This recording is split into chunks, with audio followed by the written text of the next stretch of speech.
Bien, buenos días a todas y a todos. Muchísimas gracias por su asistencia a esta rueda de prensa del Consejo de Gobierno, del cual, como hacemos todos los días, intentaré hacer un extracto de las cuestiones más relevantes que hemos aprobado. Empezaré por decirles que se ha aprobado un acuerdo del Gobierno de Aragón por el que se autoriza la celebración del convenio de colaboración entre la Diputación General de Aragón y la Administración General del Estado para la financiación de inversiones en la provincia de Teruel. Este es el famoso Fondo de Inversiones para Teruel. Como saben, este fondo de inversiones son 60 millones de euros de aportación económica, de los cuales el 50%, es decir, 30 millones, los pone el Gobierno de Aragón y el resto, los otros 30 millones, los pone el Gobierno de la Nación. Les había comentado anteriormente que el día 26 de enero la Consejería de Economía remitió un borrador al Ministerio para empezar la tramitación de todo este proceso, con algunos cambios que desde el Gobierno de Aragón se proponían y que venían a cubrir algunas zonas de sombra o zonas que dificultaban la gestión del fondo de inversiones. El día 22 de abril, el Gobierno de Aragón recibe contestación por parte de Economía, por parte del Ministerio de Hacienda del Gobierno de la Nación, en el cual lo que se nos venía a decir es que no se aceptaban prácticamente ninguna de las sugerencias que nosotros les habíamos hecho, a excepción de una de ellas, que consistía en dar más potestades a la subcomisión mixta, que, como saben ustedes, hasta ahora gestionaba, digamos, asuntos de trámite de este fondo de inversiones para agilizarlo más, pero el resto de las apreciaciones que desde el Gobierno de Aragón se le hacían al Gobierno de la Nación, reitero, no fueron tenidas en cuenta.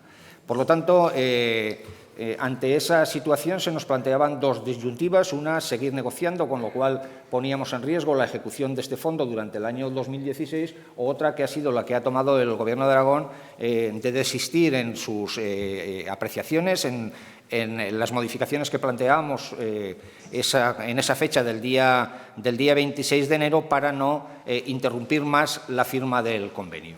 Y lo que hemos hecho hoy es dar un paso más, y es aprobar en el Consejo de Gobierno y, por lo tanto, aceptar las condiciones que el Gobierno de la Nación nos ponen para la gestión del Fondo de Inversiones del año 2016, y a partir de ahora ya, y a partir de esta aprobación, ya no le queda al Gobierno de Aragón ninguna otra tramitación por hacer. Ahora tenemos que estar exclusivamente a la espera de que el Consejo de Ministros apruebe también, lo mismo que ha hecho el Gobierno de Aragón, apruebe también este Fondo de Inversiones para el año 2016. Una de las cuestiones más importantes que nosotros les planteábamos era la ampliación del plazo de ejecución de las partidas presupuestarias que contiene este convenio, porque entendíamos que el tiempo que se estaba dando no era razonable, no era prudente, y que, por lo tanto, lo que hacíamos era imposibilitar que los órganos gestores pudiesen desarrollar las partidas presupuestarias que tenían atribuidas. Y les digo esto porque estamos en el mes de mayo y, por lo tanto, la premura para la firma del convenio es de tal envergadura que, si no se firma pronto, hará imposible que se puedan ejecutar esos 60 millones de euros. Por lo tanto, yo el llamamiento que hago desde esta mesa al Gobierno de la Nación es que sean diligentes. Estoy completamente seguro de que lo van a intentar, y que pudiéramos firmar cuanto antes el convenio. Bien, el segundo acuerdo que hemos aprobado se refiere a un acuerdo de apoyo a las aulas de 2 y 3 años de educación infantil, fundamentalmente en lo que son las auxiliares de educación infantil. Son en torno a 88 personas que con este acuerdo ven garantizados ya todos sus derechos y, por lo tanto, pueden realizar su actividad en estas escuelas de educación infantil sin ningún tipo de problema. Se les posibilita o se les mejoran sus propios derechos sociales, se les incrementa el 1,5% los salarios que estaban cobrando hasta ahora. Pueden realizar jornadas completas. Por lo tanto, yo creo que mejoramos de alguna forma un servicio que es muy importante para los madres y padres que tienen que compatibilizar su trabajo con el cuidado de los niños menores. Y, por lo tanto, estos reciben también un servicio adecuado a la edad que tienen. Saben ustedes que estas escuelas de educación infantil no solamente se desarrollan en las grandes urbes, sino que también se desarrollan a lo largo de todo el territorio, por lo tanto, de todas las comarcas y de los municipios que así lo han querido, ¿no? Parece que esta medida incide también en la sensibilidad que tiene el Gobierno de Aragón en materia social y, junto con algunos de los acuerdos que pasaré a explicarles posteriormente, completan la idea que les estoy expresando. Hay otro acuerdo que, en fin, posiblemente sea de trámite, pero que se les quiero comentar porque a mí me parece que tiene también importancia sustancial para un barrio de Zaragoza, que es una mutación de maneal de unos terrenos que hay en Valdespartera y que nos van a permitir construir el Instituto de Educación Secundaria.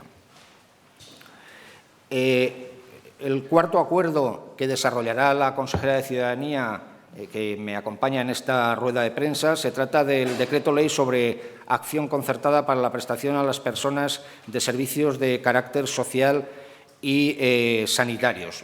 Reitero, no me extiendo yo en la explicación de este acuerdo porque será la propia consejera a la que le pasaré la palabra posteriormente la que les explicará en qué consiste este decreto ley, exactamente igual que les explicará también un último acuerdo que hemos tomado respecto a los convenios de teleasistencia con la Diputación Provincial de Teruel y con la Diputación de Zaragoza. Y termino diciéndoles que, aunque no es un acuerdo que haya tomado el Consejo de Gobierno, pero me parece importante transmitirles que va a entrar en las Cortes de Aragón el plurianual que va a permitir la financiación de las becas de comedor.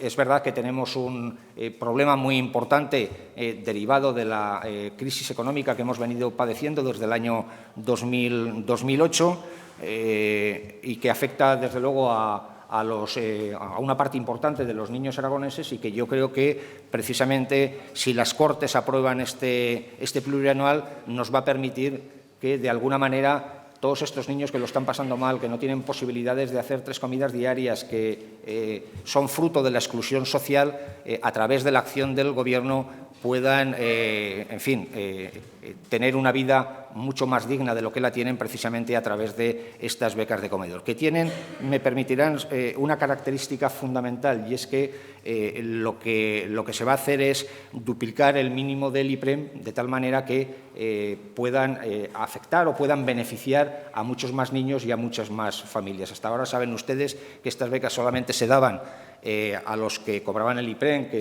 estamos hablando de cantidades de 530 euros aproximadamente, y, por lo tanto, lo que vamos a hacer es duplicar el IPREM, de tal manera que eso posibilitará que más niños y, por lo tanto, más familias se puedan beneficiar de estas becas comedor. Reitero, esto no es ningún acuerdo del Consejo de Gobierno, pero me parece que también, en el marco de desarrollo de las políticas sociales de las que este Gobierno se hace eco y tiene una sensibilidad, desde luego, muy especial, porque forman parte de lo esencial de la política que nosotros queremos desarrollar, entendía que se les tenía que comentar. Y, si me permiten, le voy a pasar la palabra a la consejera de Ciudadanía para que les explique los 2 acuerdos a los que yo me he referido. Muchas gracias. Gracias, consejero. Buenos días a todos. Hemos aprobado en el Consejo de Gobierno un decreto sobre acción concertada para la prestación a las personas de servicios de carácter social y sanitario. Estamos hablando de un decreto que nos parece fundamental porque responde a la demanda que las entidades que trabajan en la prestación de servicios sociales y sanitarios nos han planteado desde hace tiempo. Lo que permite este decreto es una organización mediante fórmulas de conciertos sociales. ¿Qué es lo que ocurría hasta ahora en relación con estos servicios a las personas? Pues los servicios a las personas que están garantizados por ley se prestaban bien con los servicios propios del propio Gobierno o bien mediante contratos con entidades o con sociedades mercantiles. ¿Qué es lo que planteamos y qué es lo que cambia con la aprobación de este decreto? Pues lo que planteamos es que las entidades sin ánimo de lucro se puedan, mediante la acción concertada, hacer cargo de gestión de centros, de prestaciones o de servicios. Lo que quiere decir que estas entidades no tendrían que plantearse la contratación que hasta ahora se estaba llevando a cabo con un proceso de contratación al uso. Se plantea de esta manera que las entidades sociales puedan tener una prestación de servicios con esta concertación diferente a lo que se plantearía en un proceso de contratación normalizado y que tuvieran, por lo tanto, un derecho de preferencia en un sistema de reserva subjetiva. Hasta ahora lo que se ha planteado, y en las Cortes se han aprobado algunas proposiciones no de ley en este sentido, en el que lo que se decía es que en los procesos de contratación hubiera cláusulas sociales para que las entidades sin ánimo de lucro pudieran tener la posibilidad de competir en mejores condiciones con las empresas mercantiles. Pero lo que hacemos con esta ley, con este decreto ley, es el evitar que estas entidades tengan que pasar por un proceso de contratación. Porque si bien es verdad que nosotros somos partidarios de las cláusulas sociales, la verdad es que en muchos casos eso tiene un carácter subjetivo y podía ocurrir, como ocurría, que entidades mercantiles que tenían ánimo de lucro competían con estas entidades y, por lo tanto, lo que ocurría en muchos casos, que como lo que se tenía en cuenta era el precio,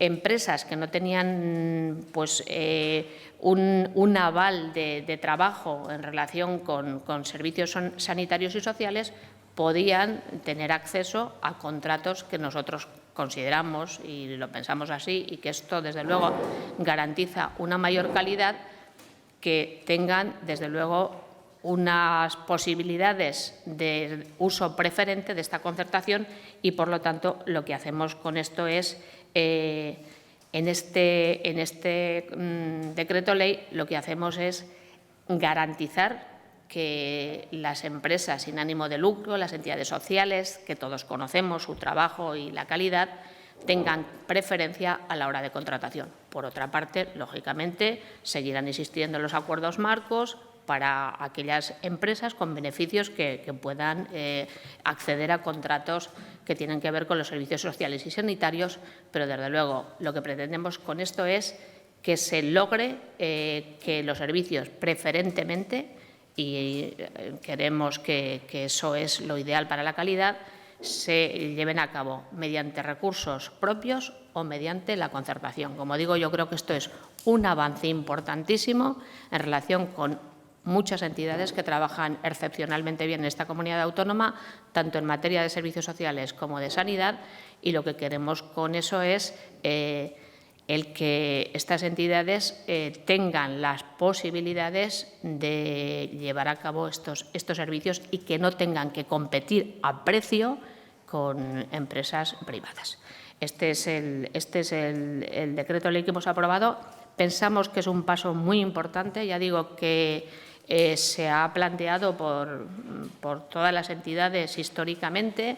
La Red Aragonesa de Inclusión precisamente celebró unas jornadas cuyo tema fundamental era el tema de la contratación, y nosotros no solamente hablamos aquí de cláusulas sociales, sino que con este decreto damos un paso más. Damos un paso más en relación con la concertación de los servicios sanitarios y de servicios sociales. Nos parece que es un tema importante. El otro tema que comentaba el consejero era en relación con dos convenios que hemos aprobado que son importantes, que uno tiene que ver con la Diputación de Zaragoza y otro con la Diputación de Teruel, que es para que las personas puedan tener la prestación de teleasistencia.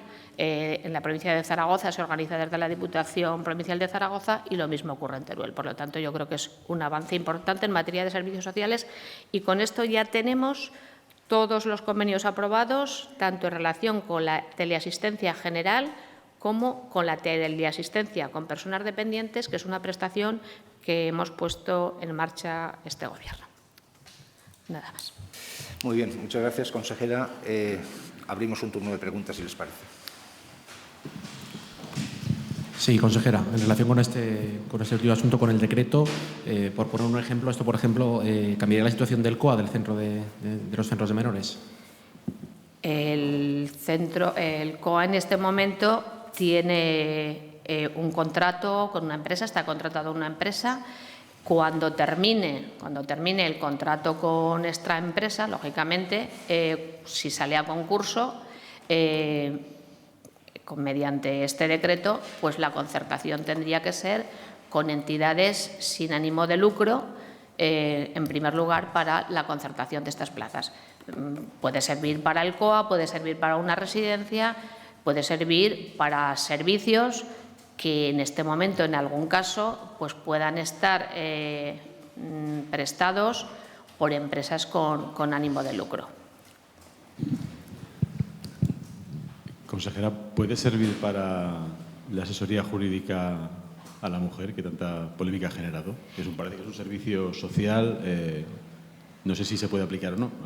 El Gobierno dice que Intervención ha emitido un informe que dice que hay que sacarlo a concurso, pero no sé si por las características del decreto eso podría entrar en este… En relación con el tema de la asesoría jurídica, como sabéis, el propio Colegio de Abogados ha planteado un recurso especial. Estamos esperando la respuesta de ese recurso y, por lo tanto, bueno, yo creo que ahí se planteará exactamente la aplicación de la directiva europea. Nosotros, lógicamente, el motivo por el que sacamos a concurso este contrato, que ya existía un contrato con el Colegio de Abogados, no era un convenio, ha sido pues porque desde la intervención se nos ha planteado la necesidad de sacar a concurso público este servicio y, de acuerdo con lo que se nos conteste por parte del Tribunal de Contratos, actuaremos. Entiendo que en este caso estamos hablando de servicios sociales y sanitarios a las personas, pero yo creo que en el tema de la aplicación de este decreto ley habría que afinar e interpretar bien específicamente qué ocurre con este servicio. Yo creo que habría que valorar exactamente, y ya digo, es un tema lo suficientemente complejo y específico para decir si específicamente podríamos hablar de este contrato. También digo, ya que me habéis preguntado por este tema, lamento que el Colegio de Abogados no se haya presentado. Yo lo he intentado personalmente y lo he intentado con todos los presidentes, con todos los decanos de los colegios de abogados y lamento que no se haya presentado porque me parece que desde luego tenemos en el Colegio de Abogados un grupo de abogados que han trabajado pues durante tiempo con formación y me hubiera gustado que se hubieran presentado a este concurso. Y sobre el decreto, una cosa muy concreta, los conciertos que se pueden alcanzar con las entidades sin ánimo de lucro, ¿tienen algún plazo mínimo o máximo de tiempo? No, lógicamente estamos hablando de un decreto y luego después tendremos que regularlo, tendremos que desarrollarlo y tenemos que hablar de todas estas cosas. Lo hemos presentado a las entidades, hemos presentado el decreto general a las entidades, lo han valorado muy positivamente porque, como digo, es una demanda que llevaban mucho tiempo planteando. Yo creo que lo han pasado mal compitiendo en algunos casos con entidades mercantiles y, lógicamente, pues tendremos que plantear el desarrollo de todo este decreto. Hablar de tiempo ahora me parece prematuro, pero lo que sí que creo que es muy importante en el desarrollo es que contemos con las entidades, que la situación que planteemos entre el Gobierno y las entidades sea una relación de confianza y que, sobre todo, yo creo que lo más importante es que garanticemos a la hora de su desarrollo la mejor atención a las personas, que yo creo que eso es lo fundamental y el objetivo que tenemos con este decreto. El objetivo que tenemos es que las personas aragonesas que tengan que recibir cualquier prestación sanitaria o de servicios sociales la reciban con la mayor calidad.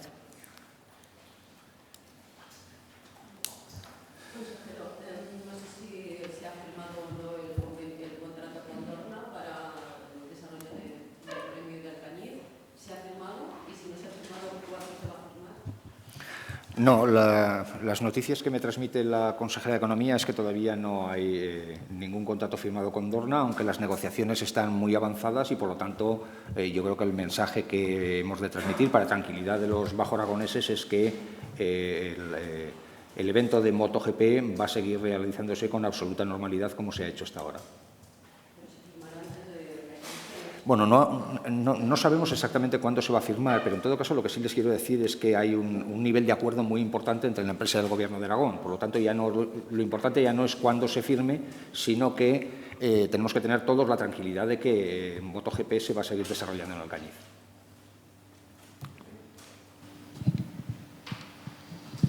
Sí, yo quería preguntarle dos cuestiones. Una, si ya ha llegado definitivamente el FLA. Y, por otra parte, si nos puede detallar algún rasgo de lo que va a ser el plan económico y financiero de Aragón que se va a presentar estos días a la AIREF. Bueno, pues me va a disculpar que no sea muy explícito en la segunda cuestión. En la primera le diré que, de momento, el FLA que corresponde al segundo trimestre, lo que me comenta el consejero de Hacienda es que todavía no ha llegado, aunque las negociaciones van muy bien y, por lo tanto, no tendremos mayor dificultad, que ya es bastante, que el tiempo apremia para todos. Y respecto al plan económico-financiero, no me han trasladado ninguna noticia que yo pueda, sobre la que yo les pueda ilustrar. En cualquier caso, como saben y como les digo siempre, tienen ustedes a los servicios de prensa de la Consejería de Hacienda que les podrán ampliar esta cuestión. Gracias. Consejero, en relación con las informaciones que han ido saliendo ayer sobre el consejero Olona, el consejero de Agricultura, ¿se ha tratado en el Consejo su situación? ¿Él va a tomar alguna iniciativa como pedir comparecer ante las Cortes? Y luego, si el Consejo o el presidente tenían conocimiento de ese contrato de 2.000 euros a la empresa de su familia del que daba cuenta hoy un medio local. Gracias. Sí, bueno. No se ha hablado en el Consejo de Gobierno, pero en todo caso no me voy a sustraer yo de contestarle, evidentemente. En primer lugar, creo que no me excedo si les digo que hay un apoyo unánime y total del Gobierno de Aragón al consejero Olona, fundamentalmente porque no existe ningún tipo de incompatibilidad entre la empresa de sus familiares de la que él se alejó el mismo día que fue nombrado consejero y su actividad pública. Como ha demostrado el Gobierno de Aragón en un ejercicio de transparencia que yo creo que es importante para la tranquilidad de la ciudadanía, en esa página web del Gobierno de Aragón tienen ustedes la documentación que demuestra claramente que el consejero Olona vendió antes de ser consejero todas sus acciones y que, por lo tanto, se desligó de la empresa de sus familiares. Por lo tanto, reitero, esa es la prueba de que no existe ninguna incompatibilidad entre el ejercicio de su función pública y otras actividades privadas. Lo digo esto porque me parece que la transparencia es un elemento fundamental para este Gobierno. Y, a partir de ahí, les voy a hacer una última consideración, que es la siguiente. Es una reflexión que tenemos que hacernos todos los ciudadanos, que consiste en algo muy sencillo, y es que el hecho de que uno sea nombrado para el ejercicio de un cargo público no puede ir en detrimento o en perjuicio de las actividades privadas que puedan hacer sus amigos o las empresas de sus familias, si es que lo hacen dentro de los estrictos términos de la legalidad, como evidentemente ha sido este caso. Ahora bien, no iré yo más lejos ni me apartaré de lo que ha dicho en un ejercicio de transparencia, en un ejercicio de bonomía, en un ejercicio de honradez política que ha tenido el propio consejero, que ha reiterado él que si hubiese enterado de que se le había adjudicado ese contrato de 2.000 euros, que, por cierto, deriva de un contrato que hizo el anterior Gobierno del Partido Popular y deriva de una adenda que se ha aprobado, digo que no me asustaré yo, no iré más allá de lo que ha dicho el consejero en unas declaraciones que le honran, que a él no le ha parecido ético y que, desde luego, si se hubiese enterado, no se hubiese producido este contrato. Por lo tanto, lo fundamental, la honestidad, la transparencia y la integridad del consejero Olona está fuera de toda duda. El apoyo del Gobierno de Aragón al consejero Olona está fuera de toda duda, y terminaré diciendo algo. Hay algunos partidos políticos que a este Gobierno le piden un ejercicio de transparencia y de ética que no se aplican a sí mismos. Hay algunas fuerzas políticas que utilizan la ley del embudo, lo ancho siempre para ellos y lo estrecho para los demás. Y yo lo que quiero es que creo que en un ejercicio de honestidad, de transparencia, de ética pública, a todos se nos tiene que mirar por el mismo rasero. Y cuando uno quiere dar lecciones de ética pública, se las tiene que empezar a aplicar a sí mismos. Y con esto me quedo. Sí. Pero una pregunta, ¿pero sería compatible el hecho de, hay que tener en cuenta que el Departamento de Medio Ambiente, o sea, que la que ha sido contratado, ese contrato se hizo precisamente por el departamento que dirige el señor Olona? No sé si las competencias en materia de contratación están delegadas o no. No sé si nos podría aclarar ese aspecto por determinar si está bien hecha ese contrato. No, hay una delegación que hizo el consejero a la directora general para que pudiera hacer determinados gastos con unos límites. Dentro de esos gastos para los que estaba delegada la directora general, pues entra Estamos hablando de un gasto de 2.000 euros. Por lo tanto, eso es perfectamente legal. Eso lo hacemos habitualmente los consejeros, que delegamos estas funciones en nuestros directores generales o en nuestros secretarios generales técnicos, y, desde luego, lo que ha hecho la directora general entraba dentro de sus competencias. Por lo tanto, reitero, es perfectamente legal lo que se ha hecho, y vuelvo a reiterar lo que ha dicho el consejero Olona, yo creo que en un ejercicio que le honra. Y es que él ha dicho que si él se hubiese enterado no se hubiese hecho esa adjudicación, y que, por lo tanto, a él personalmente es verdad que no le parecía ético. Y, por lo tanto, reitero, eso le honra y yo quiero ponerlo en valor. ¿Usted, o como portavoz del Gobierno, le parece ético lo que ha hecho el consejero? No, yo no me voy a ir nada más o me voy a limitar a decir lo que ha dicho el consejero, que me parece que ya es muy importante. A mí me gustaría preguntarle, sí, a la consejera por otro tema, a la espera de la llegada de refugiados a España. No sé cuál es el protocolo que va a poner en marcha el Gobierno de Aragón, si ya tienen un número de refugiados que podrían venir aquí y con qué recursos se cuenta, sobre todo en cuanto a plazas o pisos de acogida en este sentido. Gracias. En el tema de los refugiados, yo creo que lo primero que tenemos que decir es que el Gobierno de Aragón ha sido absolutamente pionero a la hora de pedir al Gobierno de España el compromiso para que España acogiera a todos los refugiados que pidieran acogida en este país. Y, en este sentido, recordar que nosotros pedimos en su día que se reuniera el Consejo Territorial presidido por la ministra Báñez, y en el que no se concretó absolutamente nada. No se concretó absolutamente nada, ni de cuánta gente iba a venir, ni con qué recursos íbamos a contar para su recepción.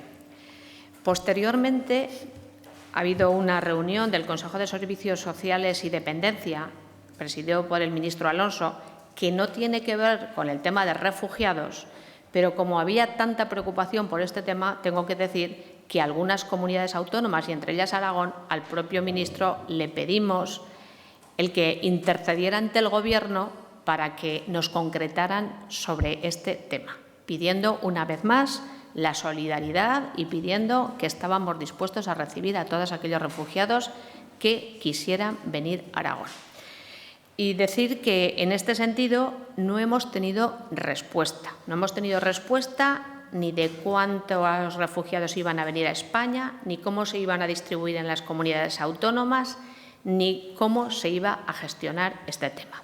Pero, independientemente de eso, nosotros lo que hicimos de manera inmediata es llevar a cabo un protocolo para la recepción. Y ese protocolo consistió fundamentalmente en dos temas. Por una parte, poner a disposición del Gobierno de España aquellos equipamientos que nos ofertaban entidades o administraciones locales, tengo que decir que han ofrecido 130 ayuntamientos, han ofrecido equipamiento para que pudieran recibir a personas refugiadas. Y, por otra parte, también a otras entidades. Ha habido 60 entidades o particulares que también nos han hecho ofrecimientos en ese sentido, y lo que hemos hecho, canalizar esos recursos. Y, por otra parte, se han llevado a cabo diferentes reuniones para que los diferentes departamentos pudieran, a disposición de las personas refugiadas, todos los servicios que serían necesarios. Estamos hablando de educación, estamos hablando de sanidad, estamos hablando de necesidades de traducción, de vivienda, y eso es lo que hemos hecho. Y, por lo tanto, nosotros lo que podemos decir es que, por una parte, hemos tenido una postura activa frente al Gobierno de España, y, por otra parte, también lo que hemos hecho, organizar los servicios y los equipamientos para cuando estas personas puedan llegar. No tenemos más noticia, sí que sabemos, porque reuniones de consejos no ha habido más, ha habido algunas reuniones técnicas. A nosotros no nos lo han hecho saber, lo que os voy a decir, pero sí que sabemos que el Gobierno de España ha decidido que sean entidades las que lleven a cabo esa recepción, y concretamente en Aragón, Cruz Roja y ACEM. Esto nosotros lo sabemos porque nos lo han dicho las propias entidades. Pero nosotros, lo que digo, el Gobierno de Aragón, lo que sí hemos hecho es, desde luego, gestionar este protocolo para que las personas que se acojan puedan tener los servicios, pero, ya digo, hemos recibido por parte del Gobierno de España el silencio. Entonces, esta es la actitud que nosotros tenemos, desde luego, trabajo activo. Y, desde luego, una vez más, y ya que tengo la oportunidad, pedimos al Gobierno de España ese compromiso, porque creemos que es de justicia, porque además creemos que es un tema de solidaridad, y además estamos en una tierra que sabe muy bien lo que es ser refugiado. Precisamente este fin de semana he estado en la Feria del Libro de Saint-Lary, que se celebra conjuntamente con Voltaña. El primer corto que se presentó fue precisamente refugiados, personas que en este momento viven en Francia, que tienen mucha importancia en su vida cultural y social, y que fueron personas que en su día fueron refugiadas. O sea, conocemos muy bien este tema y, por lo tanto, yo creo que el Gobierno no ha hecho más que responder a lo que piensa la ciudadanía. Dos preguntas muy rápidas para el consejero. Si la consejera de Economía o el Consejo de Gobierno se ha tratado, lo publicó Heraldo, que Ryanair parece que deja el vuelo de Zaragoza a París y el Gobierno de Aragón pone dinero para esa compañía. No sé si les han informado, si se han interesado por el asunto. Y para la consejera, si entiende o comparte las peticiones que han hecho Cáritas, los trabajadores sociales, a esas modificaciones que plantean ahora el proyecto de ley de renta básica. Bueno, respecto a la pregunta que me hace concreta sobre Ryanair, no tengo información, pero en todo caso sí que le puedo decir que, evidentemente, en aquellos sitios o con aquellas compañías en las que el Gobierno de Aragón ha puesto dinero y que dejan de cumplir sus servicios, evidentemente el Gobierno va a reaccionar como no puede ser de otra manera. Así que espero que, cuando tengamos más información, la consejera o el consejero competente en esta materia inmediatamente se ponga en contacto con esta compañía para saber por qué deja de cumplir con sus obligaciones y, evidentemente, si hay alguna posibilidad de reintegrar las cantidades que haya podido recibir del Gobierno de Aragón. Gracias. Respecto a las enmiendas que plantean a la Ley de Renta Básica algunas entidades, lo primero que tengo que decir es que estas entidades han participado en el proceso que nosotros hemos llevado a cabo para elaborar la Ley de Renta Básica, en ese proceso de participación. Y lo primero que tengo que decir es que todas estas entidades, desde luego, han mantenido una apuesta muy positiva sobre lo que significa la Ley de Renta Básica. Yo creo que eso es lo primero que tengo que decir.